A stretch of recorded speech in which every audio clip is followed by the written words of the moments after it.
Cholesterol असेल तर काय खायचं काय नाही खायचं याची मोठी लिस्ट तुम्हाला सगळीकडे मिळेल, पण आजचा हा एक पॉईंट तुम्हाला कोणीच सांगणार नाही आणि माझ्या मते हा सगळ्यात महत्त्वाचा आहे. प्रत्येक व्यक्तीमध्ये कोलेस्ट्रॉल वाढण्याचं कारण वेगळं असतं. जसं जर तुमचं cholesterol heart disease, diabetes, hypertension किंवा थायरॉईड डिसऑर्डर यांच्याशी संबंधित असेल तर फक्त कोलेस्ट्रॉल कमी करण्यावर अजिबात लक्ष देऊ नका. आधी त्यामागचा रूट कॉज आणि सिस्टेमिक कंडिशन शोधणं आणि मॅनेज करणं हे महत्त्वाचं आहे. नुसतं कोलेस्ट्रॉलचा नंबर कमी करण्यापेक्षा तो वाढतोय का आणि का वाढतोय हे शोधणं जास्त गरजेचं आहे. आता मेन मुद्द्याकडे येऊया.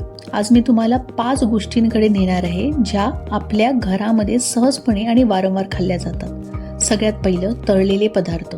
बाहेरचं असून दे किंवा घरातलं, अजिबात तळलेले पदार्थ खायचे नाही. दुसरं, शेव, फरसाण, चिवडा अगदी थोडासा म्हणून रोज थोडं थोडं खाणं पूर्णपणे टाळायचं. तूप आणि लोणी जरी घरचं असलं, हेल्दी असलं म्हणून अनलिमिटेड खायचं नाही. बेकरी पदार्थ, खारी, पफ, क्रीम बिस्किटं, केक याचं सेवन पूर्णपणे बंद करायचं.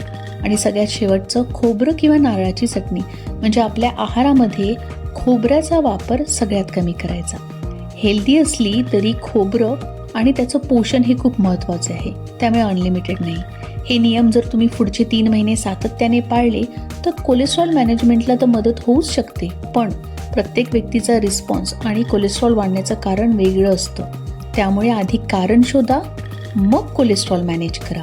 जर हा व्हिडिओ युजफुल वाटला असेल तर लाईक, शेअर आणि सबस्क्राईब करायला विसरू नका. Be healthy and be happy.